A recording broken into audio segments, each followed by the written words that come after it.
pension natin may schedule na. At yan ay sa March 11 ng 7:30 to 11 sa San Roque Elementary School. At ang meeting na ito, kaya rin po kami gumawat, ay dahil po sa nangyari sa akin last, kung makatanda nyo, nagkagulo.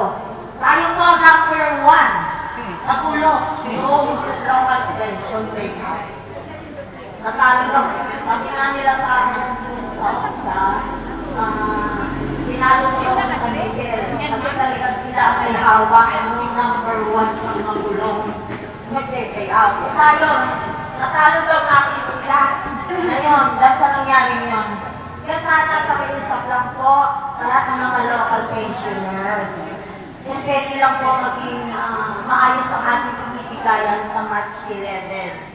Hindi naman po yun. Siguro lang kaya nagkaroon ng problema dahil alam ko naman yung numbering sa taas, ay biglang minalis nila, nilagay sa mga table.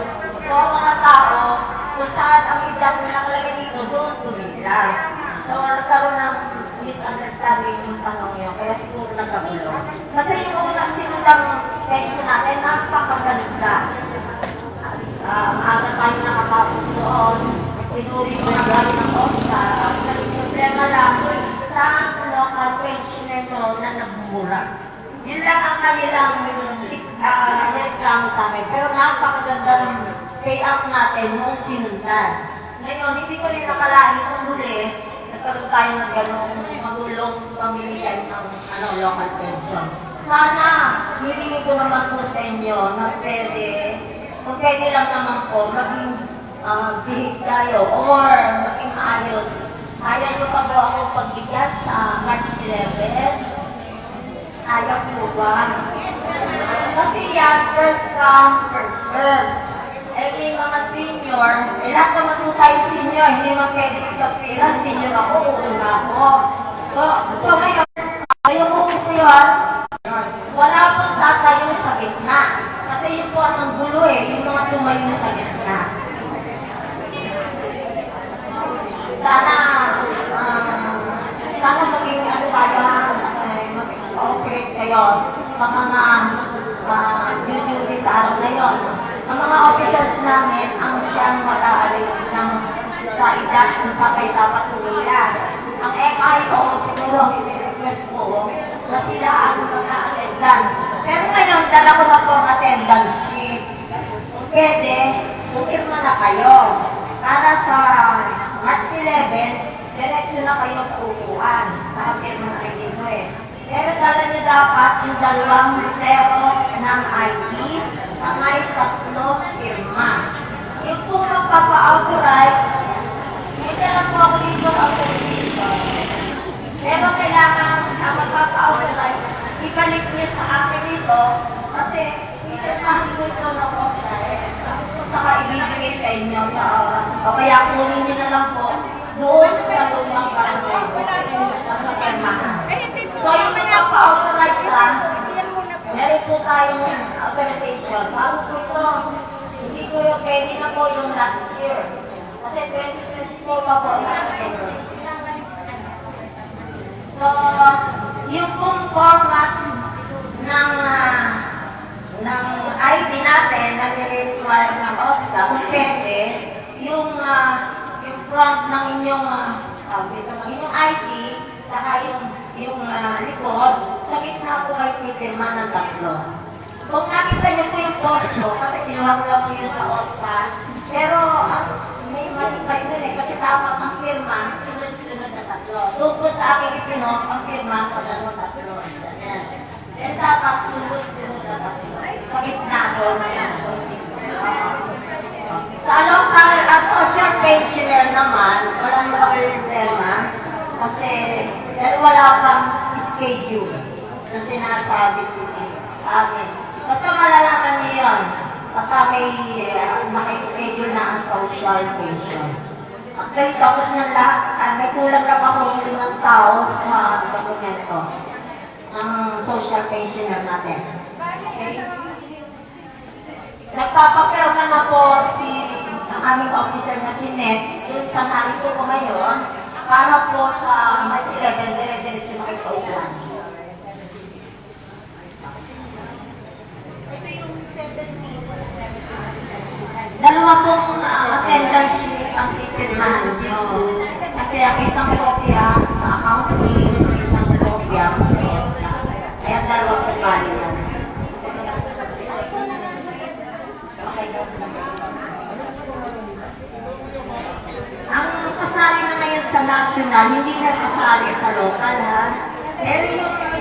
nagkaso ako na kita na may SS surviving spouse, parang hindi ko sila makakasama ngayon.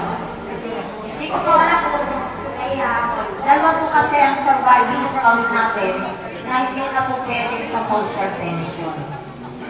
So, yung po mga social pensioner na may SS ang asawa, ang tinatawag ko yun is surviving spouse, pwede ko naman mag-volunteer na lang kayo, sabihin niyo naman sa amin. Huwag niyo na pong intayin makita ng OSCA record niyo. Mas maganda po yung kay mismo sa nagsasabi. Kasi po, inaalis na nyo ngayon ng PSWD yung mga may asawa, surviving spouse na may mga SS, PSIS. Dati, ang inaalis lang nila, mismo yung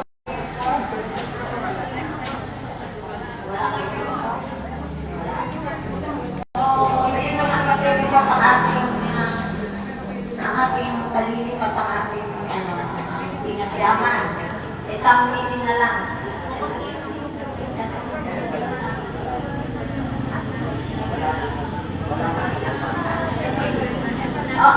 April na ang susunod natin. Kaya ka na kami tumawag na yung meeting dahil sa local organization. Kakatulong.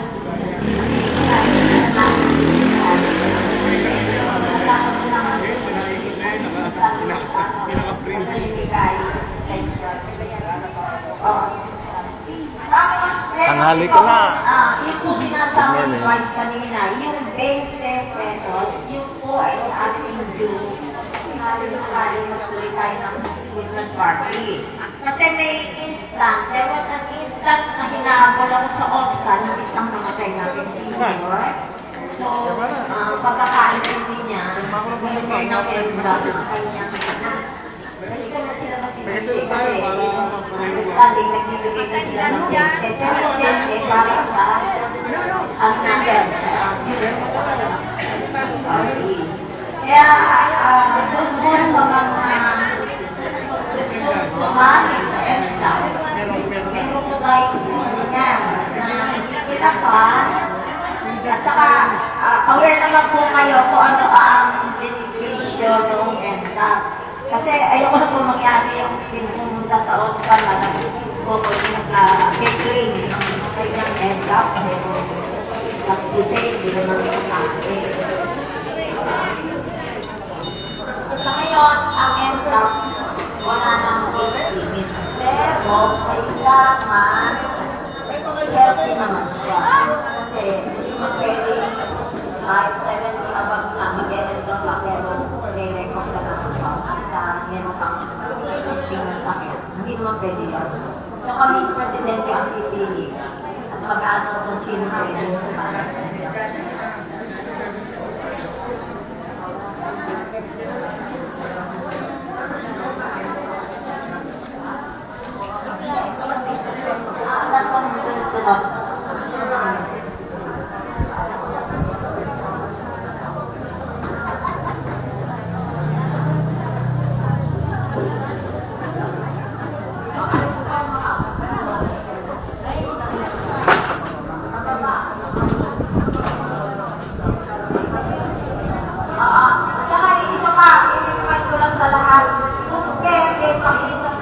Sa size 8 po tayo ng cells.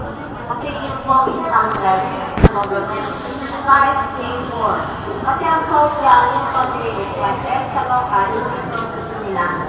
Size 8-4 po, madali ng size 8-4. Kasi ang nangyari, pagka tinatay, iba-iba ang mga size. Meron ka mo. Pres, pwede pa din yung tatlong sunod. Yung na-impose mo isang araw, natin sa Oscar. Kaya po nakita yun. Wala. Pero sa social pensioner, ang kailangan, tatlong sunod-sunod. Pero sa local, i-apply na rin natin yung para masali. paano yung nakapagtagal? Hindi, okay pa lang yung ngayon.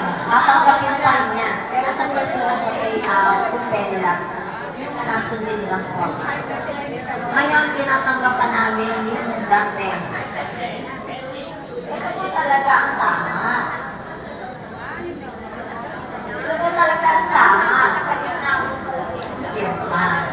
talaga